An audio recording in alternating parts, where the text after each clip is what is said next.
Hello guys, welcome back to my channel. হ্যাঁ, this is me Snigdha Shah. তোমরা সবাই কেমন আছো? আশা করি তোমরা সবাই খুব ভালো আছো। আমিও খুব ভালো আছি। সো মুখ চোখ দেখে বোঝাই যাচ্ছে যে আমার শরীরটা একটু খারাপ, বাট কী আর করা যাবে, শরীর খারাপ হলেও। কিন্তু রেডি হয়ে গেছি, কজ আমাকে একটু দিদির বাড়ি যেতে হবে। স্নান টান করে নিয়েছি, দেখছো কাঁধে ব্যাগ। আর আমি ভাবছিলাম কিছু একটা বলবো তোমাদেরকে, বাট ভাবলাম না, আস্তে আস্তে শেয়ার করবো।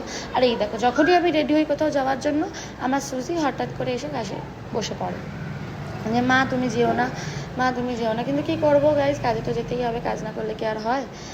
তো যাই হোক, ওকে আদর টাদর করে ওকে সামলে আমি রেডি হয়ে যাবো এক্ষুনি। তার আগে ভাবলাম তোমাদের সাথে একটা ছোট্ট ক্লিপ নিয়ে নিই, একটু ব্লগ শেয়ার করি। বাইরে কিন্তু খুব গরম, এই গরমে যেন আর বাঁচাই যাচ্ছে না, এত গরম কলকাতায়। তোমরা বলো কলকাতায় কেমন হয়? তোমরা কোথা থেকে আমার ভিডিও দেখছো তুমি কিন্তু জানো। তো আমি দিদির বাড়ি চলে এসেছি। দিদি এখানে দেখলাম দিদির স্টুডেন্ট এসছে, ও শেখাচ্ছে। তো তোমরা যদি কেউ নেল এক্সটেনশন করতে চাও বা শেখাতে চাও নিজের কাছের মানুষকে, তাহলে অবশ্যই আমাকে জানিও। আমি দিদির ফোন নাম্বার বা আমার নাম্বার দিয়ে দেবো। খুব সুন্দর অফার চলছে গাইজ 30 তারিখ অবধি, তোমরা আমাকে নিশ্চয়ই জানিও। তাহলে 30 তারিখের মধ্যে কিন্তু যদি নেল করো তাহলে 500 নেল এক্সটেনশন পেয়ে যাচ্ছ। প্লাস যদি তোমরা ব্যাচ কোর্স জয়েন করতে চাও দিদির কাছে, বেসিক টু অ্যাডভান্স, দিদি কিন্তু সেটাও করায়। তো এখন ওকে যেমন শেখাচ্ছে, তো একটু পরে দেখবে আমার হাতেও নেল এক্সটেনশন। দিদি বলে যে শিখেছো, যেগুলো আজকে শেখালাম সেগুলো ট্রাই করো একজনের হাতে। তো দিদি কিন্তু এইভাবেই শেখায়, যে মানে একজনকে শেখাতে শেখাতেই বলে আবার ট্রাই করতে, যাতে সামনের মানুষটা তাড়াতাড়ি শিখতে পারে। কারণ আমি দিদির থেকে যতটুকু শুনেছি, যতক্ষণ না নিজের নেলের ওপর বা কারণ নেলের ওপর, রিয়েল নেলের ওপর ট্রাই করবে, ততক্ষণ কিন্তু নেল শেখা যায় না প্রপারলি। সো এগুলো দিদি খুব ভালো শেখায়, দ্যাটস ওয়াই মানে আমি তো ওর মানে ও খুব ভালোই টিচার একজন। সো এর পাশাপাশি আমরা কিন্তু ডান্স একাডেমিও চালাই। যদি কেউ ভর্তি হতে চায় তাহলে কিন্তু আমাকে অবশ্যই জানিও। সো দেখো, এবার দিদি ওকে শেখাচ্ছে, কোনো একটা কিছু বলে হয়তো একে, আমি ঠিক জানি না, বাট আমি এটাকে রোজ বলি। তো রোজ আঁকাই শেখাচ্ছে আই গেস, আমি জানি না এটাকে এক্স্যাক্টলি কী বলে।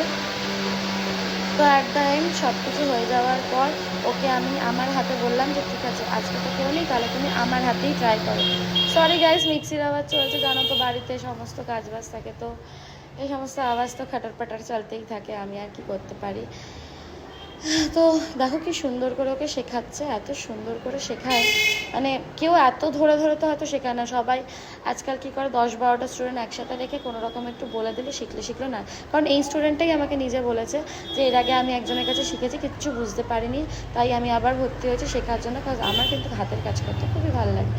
তো এই দিদির কাছে শিখে অনেকটাই বুঝতে পেরেছি। যাই হোক, শিখে টিকে দেখো এবারও আমার নেলের উপর ট্রাই করছে। আর তোমরা দেখো কি সুন্দর ও ধরে ধরে কাজ করছে, ধীরে ধীরে ধরে ধরে কাজ করছে, শেপ করছে আস্তে আস্তে। আমার রাউন্ড শেপটাই ভালো লাগে, তাই ও রাউন্ড শেপ করছে। তো যাই হোক, ও খুব সুন্দর দেখলাম। ধীরে ধীরে কোথাও কোথাও অসুবিধা হচ্ছে তো আমাকে জিজ্ঞেস করছে বা দিদিকে জিজ্ঞেস করছে। তো আমি ওকে বললাম কিছু একটা বল, তো ও বলছে না না দিদি, আমার লজ্জা লাগে। তো যাই হোক, এবার দেখো কি সুন্দর কালার অ্যাপ্লিকেবল। ও যা যা শিখেছে না আমার 5টা আঙুলে, তাই ট্রাই করেছে। আনলাম তুই আমার উপর কর, আমার ওরকম কোনো ব্যাপার নেই, তুই ট্রাই করতে পারিস। তো ওই 5টা আঙুলের উপরও তার ট্রাই করেছে আমার উপর। তো এইসব করে আমরা একটু নাচানাচি করছিলাম, আমি আর দিদি। সব শেষে নেচে টেচে আমরা একদম হাঁপিয়ে গেছিলাম। আমরা বলছি যে ধুর বাবা, আর ভালো লাগছে না, চল একটু নাচি। সো নেচেছে বাড়ি চলে এসেছি, আর ভিডিও নিতে পারিনি। Bye bye.